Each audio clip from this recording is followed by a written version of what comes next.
Okay, I'm back. Let's see. Hello, Brian. Thanks for joining. No Uh, problem. so we'll continue with our four guests today, and we most likely are shifting gears a little bit to some of the initial conversations that we had around institutions, about commoning and social practices, and more just recently with landscapes and multiple scales, all in relation to questions of how do we make and build public and commons. Uh, I'm very excited to be able to host Bryan Lee Jr. here with us. I only had the chance to meet Bryan very briefly 2 years ago. We actually just met through computers before it was before Zoom was a thing, um, for a little kind of uh, mentoring discussions for the Idea City event that was going to happen in New Orleans that I couldn't attend. But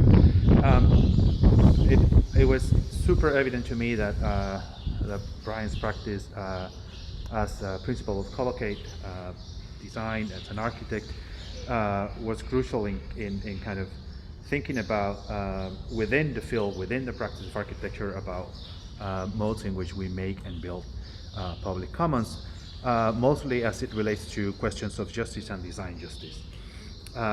Bryan is an architect, educator, writer, and is the design principal of Collocate Design, and kind of multiple and many accolades, including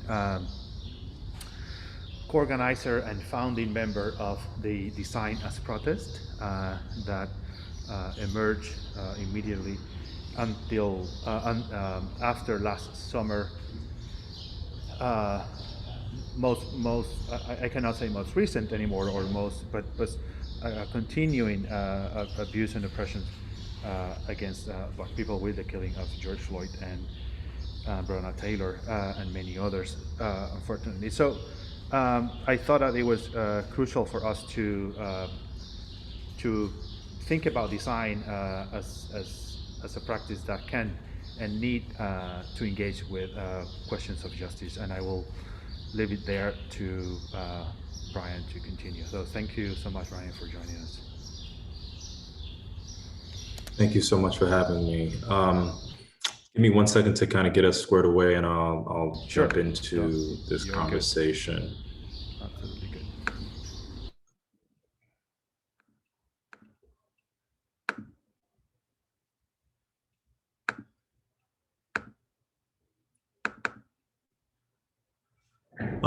So I'll talk about 15 minutes, and we can have a kind of deeper conversation. The baseline of our work at Colocate is based on what we call design justice. Design justice is really focused on a couple core values at hand, and I want to just kind of jump right into it. Those values deal, or those kind of principles deal with power, values themselves, and then care. Right. So if we recognize that all issues of injustice are ones that deal with the imbalance of power, I always crib the quote from Malcolm X that talks about the history of all revolutions is based in blood and land. It is the landlord versus the landless. Um, our values are validated through the spaces and places that we design. Then ultimately, lastly, care. Design justice is what love looks like in public spaces. So the things that we think about relative to spatial design should be a deep expression of a beloved community, expressed through physical form. That means that we actually have to be a part of communities. If we are not a part of a community, then we are fundamentally missing the empathetic connection of people to place. And I think that's extremely important. One just kind of quick note.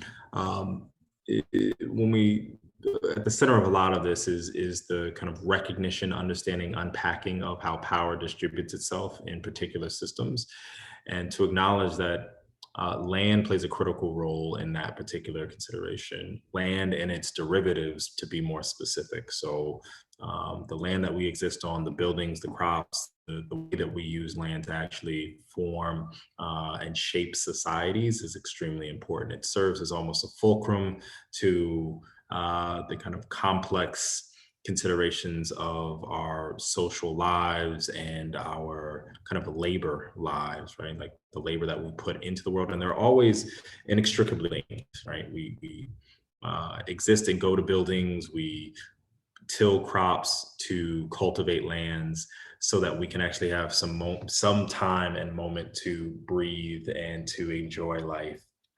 We enjoy life to a point that we've then got to go labor again so that the land can actually be churned, right? So there's always this kind of dynamic of understanding the connections and response between those particular assets.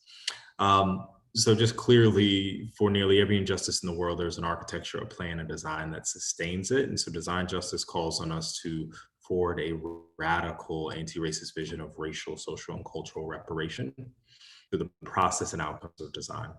I say radical because it requires us to get to the root of particular issues. I say reparations because it requires healing and repair and transformation, this work.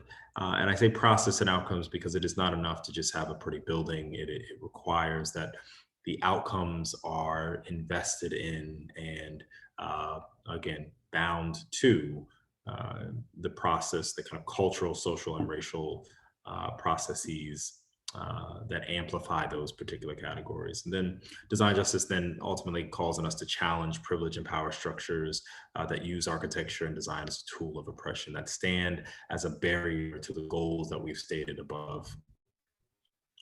And then the rest of it is just what are the means?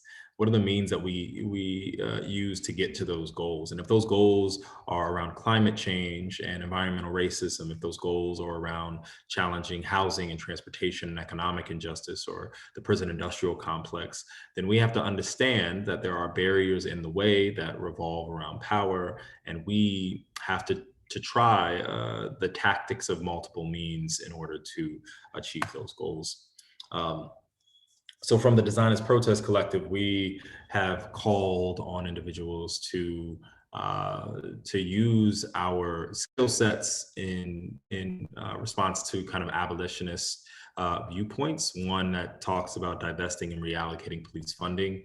That funding either goes to individuals or places that sustain what a new just world might look like, to abolish the carceral spaces. So what does a world without prisons start to look like?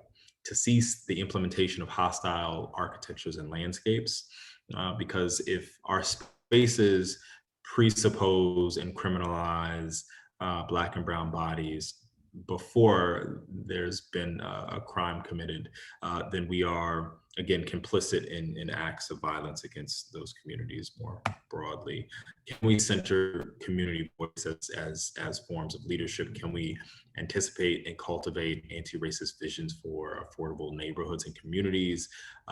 Can we think about how we preserve Black, brown, Indigenous, and Asian spaces? And on the other end of this, from labor and liberation, can we talk through our relationship as profession to power, capital, and labor itself? Can we expect that our design profession and the way that we think about education, training, and licensing be culled and run through new means and new outputs within the production of knowledge in the education space? And then ultimately, can we think about the public realm through the lens of policy and procedure to shift our overall outcomes by shifting the frameworks that define what those outputs are, right? I mean, the policies and procedures are the coding. That's the code that tells us the outputs. And so we're so often aghast at the outcomes repeating themselves over and over and over and over again. But damn it, we keep creating the same codes, policies, and procedures that implicitly require those outcomes in order for a system to work. And so our job then is to kind of take a step back and to dismantle those systems and create new systems that respond in time. So in order to do that, how do we do that? We talk about the principles of praxis that require us to honor the griot, think about the people in place, those stories from the Miss Marys on the block who know uh, who know where the crack in 1968 happened in the side of the street and can tell you exactly how it happened, right? The people who have a vested knowledge in a place that far exists or far exceeds any research project we as designers can do at the beginning of a project, right? Let's honor those. Can we think about power as a form of community building, or the power in place as a form of community building? Do we understand that form follows fiction, specifically in communities that have been historically negated from shaping cities? Can we imagine how just futures will represent or manifest themselves and create little snippets, little visions of that in our architectures, in our landscapes? Can we think about land as liberation? Land as the essential ingredient to freedom in our world? Can we commit to being radical in our work? And then lastly, can we think about design as protest? And we say design as protest because to protest is to have an unyielding faith in the power and potential of a just society. It's fundamentally about our collective hope for what a better world might look like. And design at its best can act in that same faith. So I'm going to power through some of these things so that we can actually have a conversation here. But one of the key considerations here is to acknowledge how power works and power's relationship to a system. And I'm going to talk to you specifically about design as a system, but this could go on in either direction. But we talk about specifically the signal and the receiver. The signal and the receiver just means that in design, we can impact 6 different things, if not more, but these are the 6 primary ones. We can impact pedagogy, we can impact the way that we teach, the ideology that results from that teaching. We can impact policy and codification of ideologies. We can impact the procedure, the way that things are implemented in the world. And those are the signals. Those are the things that are sending out the code that says, this is how you have to operate in order for this system to work the way it needs to work, right? If you mess with that, then we will cause harm to you. If you mess with that, the system will act out towards you in some capacity. On the other side of that, we have the receiver, which is practice, projects, programs, and people. And all that means is that practice, projects, and people are constantly receiving the signals and deciding whether or not we are we're sending out zeros and ones, right? Like, are we in approval of these systems, or are we not, right? And the more that we affirm the system, the more it gets reified, the more it validates the moral kind of authority of whatever the system proclaims itself to put into the world. And so, again, recognizing that the design profession is an institution, like all institutions, it leverages its power and privilege and deploys it to accumulate more power and privilege. But the key to understanding how design operates is one that is an acknowledgement that we are a conduit to other sources of power. We're not often the generator of that power. And so if we're not careful, and if we are complicit, if we are not just complicit, but if we are silent around our actions, we become the conduits to malicious power in ways that we don't have to engage with from an empathetic level, right? And so we found this nice little niche, and I'll move into some quick projects real quick, but we found this quick little niche that says we are too big as a profession to deal with the unique conditions on the ground, but we're too small to actually challenge or change any of the large issues. And so we don't actually have to do shit. We actually don't actually have to do any real work. We found this space where we don't have to actually act. And that in itself is cowardly. It is kind of a dastardly way to, and no one used the word dastardly anymore, but I'm bringing it back, to invest into a profession or into a field. And so I just encourage us to recognize the scale and scope of our power dynamics, and to institute ways to challenge kind of comfort levels we have as a profession in relationship to capital, in relationship to hierarchy, and caste in our society. And so then if we're able to do that, we can start to actually understand what it means for us to put into place liberatory practice. It means that acknowledging an injustice is to acknowledge the imbalance in the power system at large, a power system that, again, it seeks to extract, retain, maintain, and to accumulate more power. That's what power does. And on the other end of that spectrum, justice requires us to repair for past injustices and to make fair in the present, to remove barriers to progress in the future. And then liberation takes it one step further and says, can we affirmatively influence the future outcomes of those who have been most marginalized by whatever system we work in, right? So liberation requires a heavy lift because there's loss on those from those who have privilege and power. There's a sense of, you can have a little as long as I don't have to lose anything, right? And so those are the things that have to happen to move us forward. I'm not going to go through all of this, but the critical points that I would like to just quickly power through is that we're often afraid to have deep conversations around the isms in this world, sexism, gender, and specifically racism. And so I often ask people to just get over it. Part of it is that you exist in a racist system and thusly you are complicit in racist acts. That just is what it is. And the more power and privilege that has been assigned to you by the system, the more you are often more complicit in those particular acts. That is just a fact. That is just, it's gravity. It's the equation of gravity. It's E equals MC squared. It just is. And so we have to then acknowledge that there is an inherently racialized bias system that is hyper complex.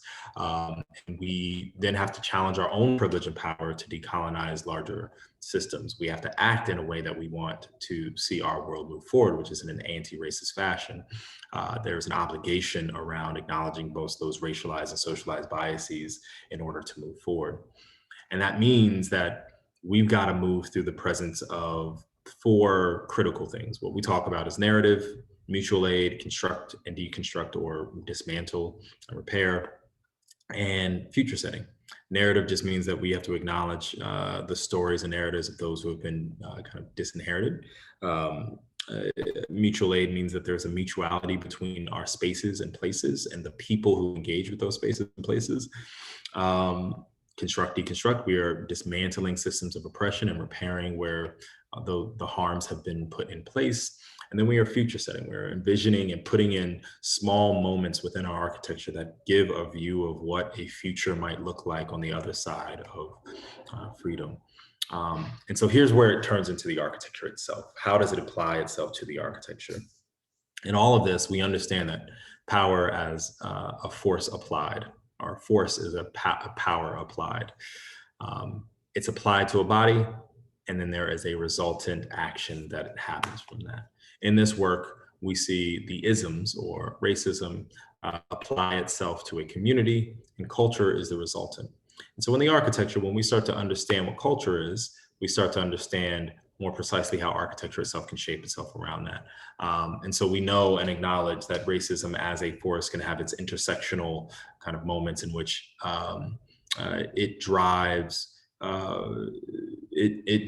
racism, or drives a force into a body, into a community, a set of communities, and then ultimately shapes the patterns, routines, habits, and conditions of a people, which fundamentally create our culture, right? So culture is often a response to isms. So if I were to say, from an ethnocultural perspective, it is a result of a series of isms, whether it's a pejorative or bias against an ancestry, a nationality, a geography. A community wraps around that to protect itself, to create new patterns that allow it to survive and thrive. And then ultimately a new set of cultural traditions to patterns and habits are created as a byproduct of that. And that happens over and over and over again in multiple communities, and multiple communities within ourselves, right? All of us on this call are a part of multiple channeled communities. And that allows us to kind of understand, this is deep stuff, we'll go to that later. that culture itself is the consequence of persistent circumstance and immediate condition. It is a collective coping mechanism, and it is a necessary trauma response. And that, my friends, is how you can start to use culture to define the architecture, to think about, and I'll power up to some of the architecture. You can think about the stories and narratives of New Orleans in which we had to understand the housing condition of this place. We started to design from a ephemeral standpoint, using the language and stories of people in place to dance and to create opportunities for communities to engage, to create art that worked with young people, to take up space on billboards, and to challenge the mayor and the mayor of this city in that opportunity. To kind of more broad considerations of how you remove racist monuments across the city. When we deal with those who are on the wrong side of history and the right side of history, what does it mean for us to ask the question, can you imagine new monuments to New Orleans? Can we think about a reconsideration of narratives and stories that are told in contemporary fashions? Can we put those stories in public and allow people to engage with them? Can we think about kind of restoring complexity and leveraging the systems of our city to tell these stories in more broad ways? This is the acknowledgement task. Can we occupy public space and capture the specific words of communities and articulate them in different ways, whether they're talking about families and legacy and women? Can we make sure that we future set and envision what it might look like to actually respond to the words of the people who joined us in these conversations? We collected over 2,000 comments on what new monuments might look like in that city. And it can be the solemn, it can be the somber, it can be a multiplicity of ways to express an architectural form or artistic form in the physical environment, all the way to projects that deal with the Claiborne or highways that cut through cities. Can we challenge and ask questions to experts and elders and artists and business people and children and our kind of youth in the city to develop designs that speak to the needs of businesses, to those artists who want to make sure that we have kind of cultural spaces that continue to last and prevail in space, and to talk about these kind of broader contextual conversations. Lastly, how does this work when we work together? It is necessary for us to organize. It is necessary for us to kind of think about the demands in real ways, to know that we are collectives across the countries, that we are organizing in multiple areas, field organizing to storytelling to direct action, doing data and research work, Dark Matter University, some of you may have heard of, and we're doing policy work to kind of force change across the board. And so one of the small projects that we've done recently, which is an occupation project, which takes protest signs and starts to collectively build those out to engage at a deeper level. This is a DAP and co-locate project, and we'll be engaging more broadly across the country in the next couple months. So I'll end there. Sorry I had to power through like that, but hopefully we can have a conversation that is useful and worthwhile to everybody. Thank you so much. Thank you, Bryan. That was, fantastic, and I like the kind of there's a little rushness in the kind of there's so much that I need to put on the table that, right, it's almost like I will try, but there's impossible to kind of put it all on the table. Yeah. So I think that is when we think about justice and racial justice, particularly in the context of the U.S., right? It's we need the 10 hours as well, just to begin to unpack that and put it on the table. There are a couple of things that I would like to kind of follow up and maybe talk a little bit more. And in your, you kind of concluded with storytelling, and I would like to maybe bring that a little bit more. It's the questions of memories and how they can, are, or if you think that they are crucial to a project of imagination. Because in a kind of And for example, in the Monuments project, you write that it's a direct one, appealing to imagination as a kind of as a collective imagination, but collective in plural. Not that there needs to be a single collective imagination. I think we fail many times to think about, right, when we think about, for example, what is a country, what is a location, what is a place, a culture, right? If we think about American, right, there is an idea that there is like a monolith that we all belong to or participate. Um, is memory, is storytelling the kind of the key driver for new forms of imagination that we need to be sort of embracing in terms of I'm thinking about projecting Yeah. and creating new worlds and creating new scenarios. So yeah, Yeah. if you can. It's a great question. Yeah, I think memory is absolutely essential. I mean, I think there's a couple things that I would pinpoint. One is that so when we thought about memory in relationship to paper monuments, the kind of diagram that we brought to bear was one that spoke to the different levels of institutionalized memory in space. And so thinking about an artistic practice that thinks about a mandala that has a very short lifespan, but it is an art piece that speaks to a thing, gives you a moment, and everyone then has to hold it in their memory together, right? It's a collective experience kind of condition. And then you move up to kind of posters, which are tactile things that you can hold, you keep for a little bit of time, and they fade over time, but it's still a collective experience. And then you get to markers that exist in physical space a little bit longer, a little bit larger, than memorials that are expansive and they create space. You become the object within the context of a memorial versus a monument, which is the object itself that you are wrapping around. And then you go to museums or cultural spaces.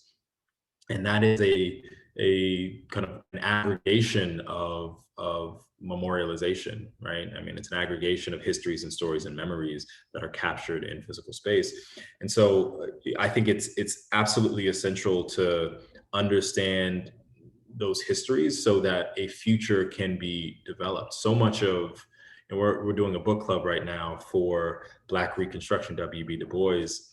And if you read that book, you would essentially hear every argument that is being made today. Right? You would understand the totality of our country's plight in this present day through that book as though it were written yesterday. And so, I think it is 100% an essential characteristic of a society that is moving in the right direction is one that kind of cares about the way it remembers its multiple stories, its truthful stories, and expresses them, gives people the opportunity to hold their own memories, and also holds a public set of memories, collective memories together. Yeah, absolutely. And in a sort of extension of, I mean, when we talk about memories and memories in plural, always the way that memory has been institutionalized and in monumentalized even, right? Just thinking about the question of memorials, it is heavily tied to the question of power. And you brought something, I think, very on point that speaks directly to I will say both to our field as a kind of field of thought, and I'm talking about design and architecture at large, and as well as the profession of architecture, which I think they sometimes overlap, but they're not necessarily always the same. And you brought the too big, too small sort of kind of paradox, right, where we stand.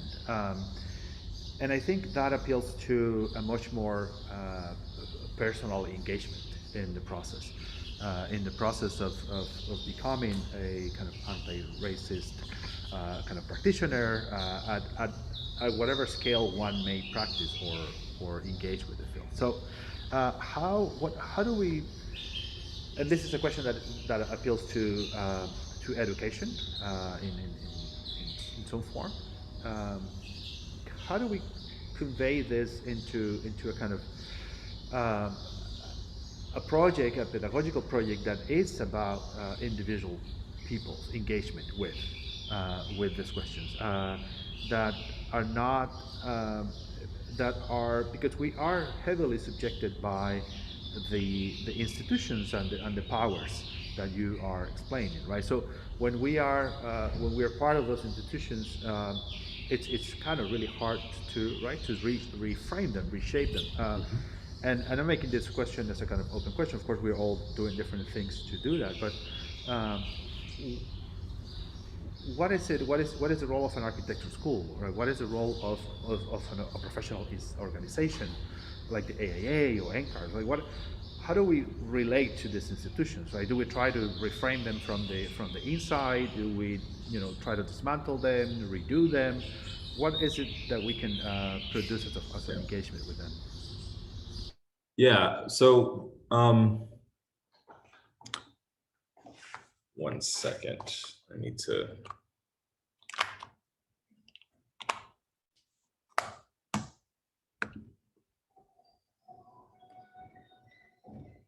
Can you hear me? Yes. You can hear me. Yeah. Okay, All good. sorry. I just my speaker. Yes. Can someone else turn their microphone on just to make sure that I can hear you? Sorry, apologies. Hello, hello. I can hear you. Okay, no. Yeah. I'm off. There we go. Okay, cool. Thank you. So I think the role of institutions, depending on how concretized they are, is to open gates where you can, to acknowledge that the kind of natural cycle of a spatial dialectic requires, especially relative to institutions, is to essentially start on a radical condition and end up as an institutionalized set, and then to pass it on to the next group of people who have the power and energy to move things forward. From a university standpoint, I think it is to open one's doors to a non-Western, non-European mode of thinking about architecture. It is to recognize that institutions like Dark Matter University, who have held 10 studios or 10 courses across the United States this year, that were utterly radical and really challenging for students and schools alike, right? If it doesn't hurt a little bit, I think it's maybe not working, right? So I think the role of an institution is really to develop and honor new modes of knowledge, new modes of community engagement, new modes of production, right? In large part. One of the things that we did in our studio at the GSD this year was to assure that the studios were, all of the juries had people who were residents of the city on the ground. It wasn't a fever dream about the types of projects we were trying to put into the world. It was one in which it had real impact on the motivation and considerations of actual community members in real ways. And so I think there's small things that institutions can do. And then I think ultimately the bigger part is to support other institutions who are driving change at a grassroots level. It's the easiest way to make it move. Yeah, and I think I have one of the things that I keep kind of thinking about this when we are asked to remodel, reshape the spaces that we produce, the references more than anything as well, right? The kind of the omnipresent kind of Western model. I wanted to get your thoughts on the question of design itself, as a kind of a question as well, going a little bit back, but also expanding on the issue of imagination, because there might be a part of the struggle would be to have access to make public, to allow everyone to participate. But there's also a kind of a challenge there of is it that we're just allowing others to participate in the kind of world that has been shaped precisely by that model that is much more exclusive than inclusive? And I think if there are, I'm not sure if I'm appealing to other kind of genealogies, other right kind of other references of how do we produce design, right? What are the models for design that are because we, and I think you elaborate a little bit that with the dark matter diversity and all those sort of things that are kind of beginning to produce, I would say, other references and other models. And I'm wondering if that is also an ongoing discussion or not in terms of is there an architecture of blackness? Is there an architecture of kind of Latin American and how they let's say evolve or hybridize, or what is it that happens in that processes of design creation and design exploration, or uh, or design is not really an issue, and I want to kind of also put that as a kind of because is it really an issue that needs to, do we need too many others kind of epistemologies for design, or it's just a matter of access and visibility? Yeah, that I I, mean, I think a little bit of both, right? And to some extent, there's any existing, so if any existing system can be less harmful, you do that, right? Like, so you make all existing systems less harmful to marginalized peoples. Start with that. And then the kind of second, and I think the harder part is to, again, exist in a space that imagines entirely new systems that not only don't harm, but again, affirmatively influence future outcomes for people. In order to do that, you have to change the ingredients of the equation that produces a certain set of things. And so if that equation tells us, if the kind of Western architectural equation tells us that capital is the driving means for all programmatic and spatial decisions, then you get the same building. If you start to articulate that affordability means a very specific set of things from a federal level, you get the same building. And we all know the kind of affordable housing building that is just like the push-pull box that exists literally in every city all over the place. That's not because designers want to keep doing the same building. It's because that's what, the forces of our pedagogical leanings and our political leanings actually push us towards. So it means that we have to have the kind of substantive challenge of our underlying theory of how architecture is formed. And what we believe and what we practice is in a colloquialism, right? Our company is called Collocate because we're talking about the sophisticatedly informal use of formal precedent of a place. And so it's the stories and the patterns and routines that shape how people engage in space over time. I used to tell this story about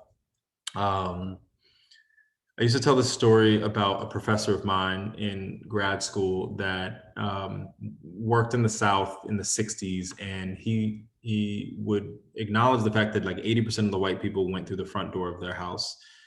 80% of the Black families went through the side or rear door of their house. And he was from Germany, so he didn't really have a full context of why that happened. And I kept saying, well, yeah, as a Black kid who has grandparents from the South, I always went through the side door or rear door of the house. It is a vestige of segregation. It is a vestige of enslavement that shaped a pattern and a routine that kind of transmuted the relationship that one had to particular places, right, and to spaces. So that side door, that kitchen became a different thing, right? And so I think acknowledging where patterns and routines of different cultural identities change, like physically change the architecture, physically change our relationship to the architecture. And if we don't notice that, if we don't actually engage or embrace cultures as truly unique and specific, then we will always create an architecture that believes in a universality that of race and gender and creed and culture that doesn't actually exist, and will inherently marginalize the people who were not prioritized at the beginning of creating that system, right? Like that's how this works. That's how systems work. And it's not about whether or not you believe you're a good person or bad person. I'm sure everyone's great people on this call and in this profession, somewhat, not everyone, sorry. Let me take that back. There's a lot of shitty people. But I will say that regardless of your stance, the system is designed to work whether or not you have good intentions or bad intentions. So I'll leave it there. Yeah, I don't know if, please everyone feel free to jump in or raise your hand if you had a question, but I want to go back to your beginning. In your presentations, you referred to the kind of critical importance of building community. And then it almost like feel like I'm the unjust person now because I'm just asking difficult questions all the time, or just asking the questions that are because we don't have necessarily easy answers to all of them. But how do we build communities when our labor is distributed, our skills are distributed, our challenges are overcome or are taken over by others or by others in a different place, and then all these asymmetries between where do we live, how do we work, and what things we work, right? So it's almost like we're constantly pressured to create almost weak ties to where we are. So how is it possible to, and I'm making this question not as a rhetoric question, I think it's, where do we start to produce spaces, and this appeals a little bit to some of the earlier conversations about kind of grounding ourselves in locations and engaging with practices of food and food production and eating and creating social relations. How do we begin to do that in a society like the ones that we live, that always constantly pressure us to, in a way, to alienate ourselves, but also to distribute ourselves and distribute our efforts, even our emotional and intellectual efforts? How do we begin to do that? Do that. I mean, it's a great question. I mean, I think to start, it is, I guess, essential to acknowledge that distribution is intentional, and that in order for, as I mentioned earlier, there's like a land is the fulcrum by which our kind of social lives and our labor lives exist, and the delta between that engagement is where power is exploited and put back into the system. It's exploited from our individual capacities, like whatever individual value we have. So whether that's our educational knowledge, our land value, our houses, our jobs, our like physical labor, the difference between those and between that seesaw is where land or where power is exploited and kind of put back in the system. But in order to do that, the system requires us to be isolated, to detach from one another. And so capitalism and kind of Western ethos or American ethos has defined a policies of separation and segregation that that we can identify and start to challenge. One, again, as I mentioned, I think I personally think the idea, and I think a lot of people have mentioned this before, but the idea of single-use zoning and single residential use zoning is insane. I think the kind of construct of affordability or affordable housing, which sounds like a perfectly polite word, has specific policy implications. And all it does, all it's framed to do is to isolate us. It's framed to do that. The continued separation or disaggregation of public spaces, truly public spaces, into privatized public spaces, right? Privatized public spaces is another form of squelching the public commons, the kind of public democratic spaces that are used for the assembly of people who are declaring their rights in some capacity. All of these things that in societies are built to amplify social cohesion. In our society, our policies have continued to extract them. One of the things that I think about often in New Orleans is that after Katrina, we essentially shipped kids to schools all across the city, putting them on buses, eliminating their walk to school with one another. Those kind of relationships and bonds that are made there are essential to having neighborhoods and communities that survive. And then ultimately destroying the fabric of university or of high schools and middle schools that had legacies attached to them, that had community legacies attached to them. So now, some of those schools no longer have the same name, or they're completely disconnected from the historical relationship. And in a city that defines itself by what school you went to, when you take that away, damn, like it's a problem. So I think it's identifying all of these various moments in which our kind of supremacist society has articulated methods to separate and segregate us, and then chipping away both from a policy, procedural, and practice manner at those institutions. Absolutely. Which brings us to the kind of huge amount of work that we have to do in order to embrace those changes at a more structural level. So I really appreciate the work that you have been doing, and then the work that you've been doing with design and protesting, being very specific about listing demands and stating the demands directly, because many of them appeal to sort of forms of practice, perhaps like the design of prisons and carceral spaces, designs that support police and policing as a form of oppression. And I think just to mention a few of the multiple, I think it's a which kind of for me a note on appreciation to the work you're doing, because it facilitates for us, the ones that are not necessarily doing this maybe every day directly, to get access to some of the premises, some of the urgent needs that we could embrace in our own independent spaces, particularly educational institutional spaces. Let me say this. Is anyone there with any question from the chat, in person or outside? Otherwise, I can keep having more questions.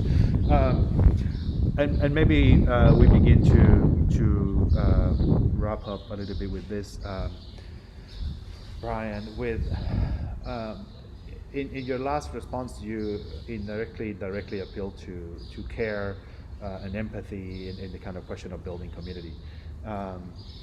And I wanted to bring that to also some of the thoughts that you shared at the beginning about morality, almost like the notion that there is or there's not shared moralities. And if we are, I would say we're in a kind of crisis of what might be a common notion of that sense of care and empathy. What will be our opportunity to reshape those as a kind of practice of caring for others beyond design, right, and beyond the kind of practice of design? And I don't know if there is something that you can share in terms of your experience appealing to being in a specific location, right, being in your lanes and kind of engaging with local communities as something that we could extrapolate to our own independent context. Are there lessons about that? Because I could think about, I'm completely, of course, ignorant about New Orleans, but considering the kind of challenges that the city had gone through, and I'm just thinking mostly about natural disasters, sometimes those events also sort of help to build ties, right? And Yeah. it kind of it sparks maybe the opportunity of other relations to emerge. How do we create those moments? How do we? What is it the spark that we need that is not a natural disaster to help build community and communities of care more than anything? Despite Yeah. I mean, following, yeah, go ahead. no, I mean, um, yeah, disaster or joy brings people together in very specific ways, right? They form bonds, both of those things, right? So Mardi Gras is a thing that formed bonds across generations here. Hurricane Katrina also formed a bunch of bonds, completely different considerations, but um, I think we live in a world that will always have forces applied to us collectively. And the more we can create opportunities for us to form those bonds, not in the face of disaster, but in the face of joy, in the face of progress, the better off we are. And so, what does it mean for, as a profession?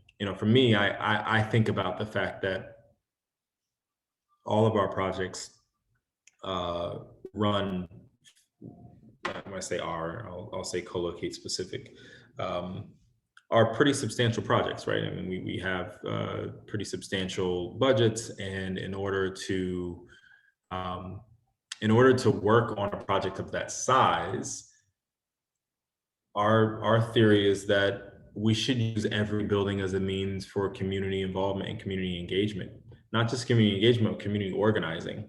And so there's a couple things about that. One is that um, community organizing doesn't start at the beginning of a project. It is a thing that already existed, likely. There's probably hundreds of people in your community presently that are already doing this work. And so if we come in and start asking about doing a, greenhouse for folks who have been fighting for 20 years to do a greenhouse, but their deeper purpose is to deal with food insecurity. Um, then maybe we just need to put the pen down and be in community with folks, with outside of the transactional effort of trying to do a job, because that job will be there regardless. And so I think having true, honest, deep, abiding relationships will will allow for authentic architectures to come out of those relationships, should they be warranted. I mean, you may need to use your skills to help change policy. You may need to use your skills to help shift, the kind of a neighborhood block organization, and kind of add your skill set to that. You may need to use your graphic skills to make a billboard or something. Like, you got to be able to engage your work through a larger spectrum and be a part of community in real ways. And then ultimately, when the community calls on an architect, a landscape architect, to be a part of a solution, you're there and available and have done a lot of the legwork. So that's what I think is crucial to all of this. Go organize. If you're not already, go find a group that you believe in, and see if you can be of help. Absolutely, and I think that's a beautiful way to conclude this part as we transition into our next presentation. But the community building at all scales: personal scale, social scale, building scale, professional, intellectual scale. So, thank you so much, Brian, for taking the time. Quite busy. Thank you so much. I appreciate everybody. So, Have a good one. thank you. Gotta run to the airport. I'll see you on the side. So we are a few minutes away from our next guests. So while we wait for them to join, I will stretch, grab a sandwich to continue. The ones that are here in person, please feel free to grab food, and it's he or pass it along. The ones that are not here, I'm sorry, I cannot offer you food. But thanks for joining, and see you in a few minutes.